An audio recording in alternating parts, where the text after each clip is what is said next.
TREN. Give us thoughts on TREN. TREN. Have you ever used any? Oh, okay. I used TREN 4 times my whole career. The last time was when I was married to Cafe Le Francois, the bodybuilder. I thought, I said, I'm going to the bathroom, I'm going to have a shot of it. I thought I was going to die because, you get the TREN cough, which you can't stop coughing. But this time, I don't know what was in it. As soon as I put it in, I got the cough, but then my chest got that tight. I mean, as if someone just punched me in the sternum. I mean, I was gasping for air. I'm like this. I got the needle hanging out my shoulder. And like the pain through here was that great. I just ripped it out. I thought, fuck that. And like I said, and I never did it since then. I figured. Warning, the opinions shared here are for educational purposes only. Please consult your doctor. Today we will be looking at several bodybuilding legends and their opinion about the notorious steroid trenbolone. What they share will shock you. Today we will be looking at several bodybuilding legends and their opinion about the notorious steroid trenbolone. What they share will shock you. Chris Bumstead. Chris Bumstead, often referred to as C-Bum, has become the face of classic physique bodybuilding, winning the Mr. Olympia title 6 times in a row from 2019 to 2024. With a physique that blends aesthetic symmetry and sheer mass, Bumstead has captivated fans worldwide. When it comes to steroids, Bumstead has taken a notably transparent approach. In a world where secrecy is common, he admits to using performance-enhancing drugs, but emphasizes moderation, health, and regular blood work. What are the things that for you are like off the table with regards to this is too much, this is too risky for me? The biggest one is like TREN. Yeah. The good old TREN that like there's guys who literally like base their social media off that now. It's just like a meme of the internet, of the gym culture.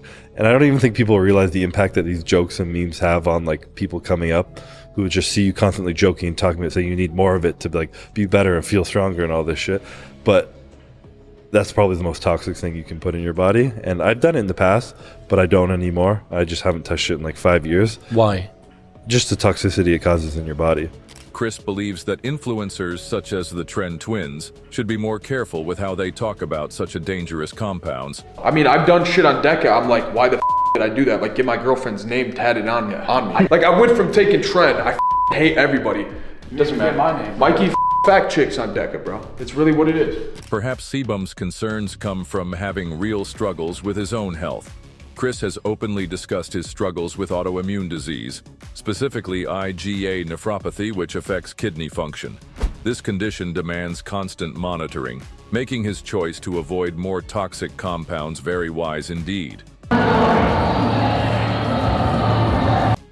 Dorian Yates.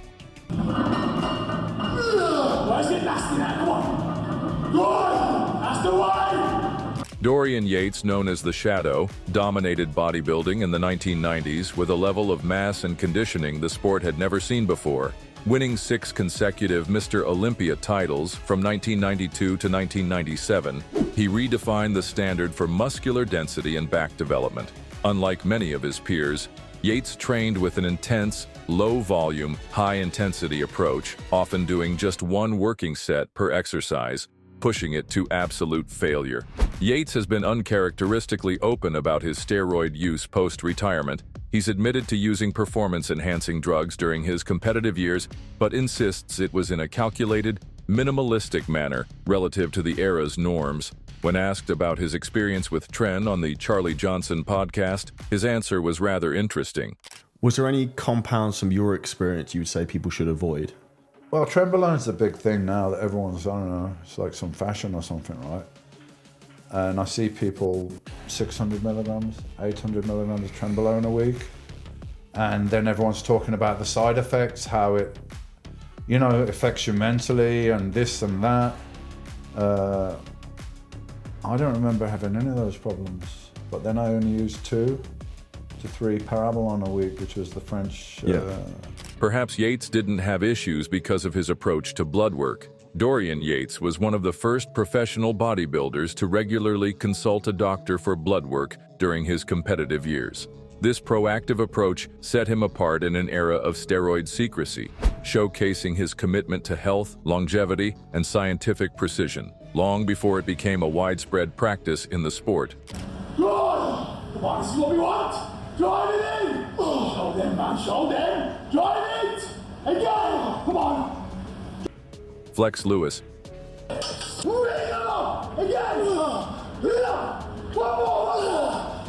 Flex Lewis, also known as the Welsh Dragon, is one of the most successful 212 bodybuilders in history.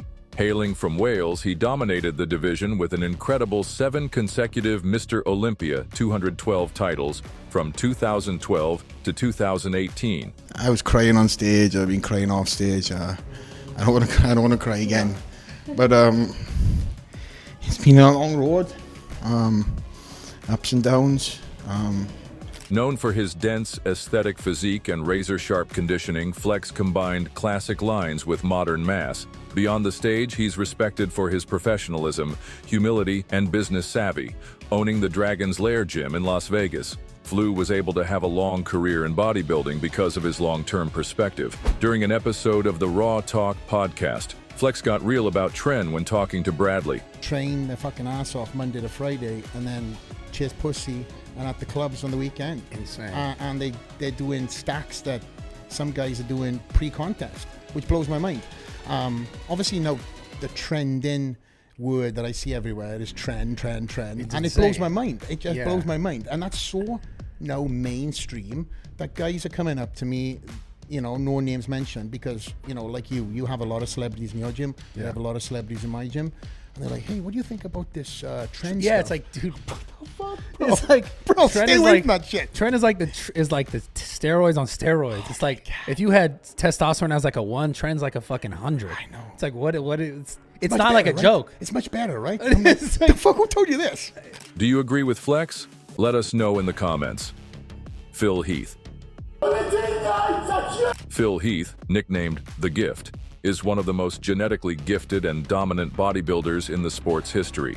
With 7 Mr. Olympia titles from 2011 to 2017, he tied the legendary Arnold Schwarzenegger and came within 1 win of Ronnie Coleman and Lee Haney. Heath's physique was renowned for its 3D muscle fullness, razor-sharp conditioning, and near-flawless symmetry, especially in his iconic arms and round delts.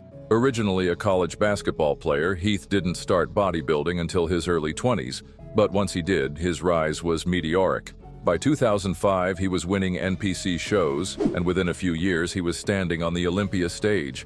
After his retirement from the Mr. Olympia stage, Heath became an advocate for responsible PED drug use. He has frequented many podcasts, sharing his opinion about the stupidity of many bodybuilders who abuse substances. On Raw Talk, he gave his opinion on TREN. The whole purpose in general. I can tell you right now, for these kids that want to do TREN, bro, stop with the trend. I These just want kids that to are stop. brave. Yeah, just stop with. First of all, come on. First of all, what color is it? Like orange, burnt orange. Yeah. If that does not ring a, like, But I don't think people think that. Hello, this is what you're putting. Okay, so there's plenty of literature out there that have like medical journals attached to it, but man, like, it is liver toxic. It's like the worst thing. It's like the worst thing. It seems like the next person on our list did not get the memo about keeping away from orange juice, and no, we're not talking about the stuff from the shops. Larry Wheels. Larry Wheels, born Larry Williams, is a powerhouse of strength and muscle known for blurring the lines between bodybuilding, powerlifting, and strongman. Rising from a difficult upbringing in the Bronx, Larry used lifting as an outlet and quickly became one of the most recognized names in strength sports. His insane strength feats and chiseled physique made him a viral sensation on social media, earning him millions of followers and global recognition. Larry's personal records are jaw-dropping. At his peak in powerlifting, he totaled over 2,275 pounds, 1,032.5 kilograms, raw, with lifts like an 855-pound, 388 kilogram squat, 610 pounds, 277 kilograms bench press, and 855 pounds, 388 kilograms deadlift. Even more impressive, he performed many of these lifts while maintaining a lean bodybuilder-level physique. One of Larry's secrets was TREN, but as you will hear, he later would regret having dabbled with it. For me to hit PRs in those specific movements, like, it's going to take so much that I'm not willing to sacrifice my health anymore for that.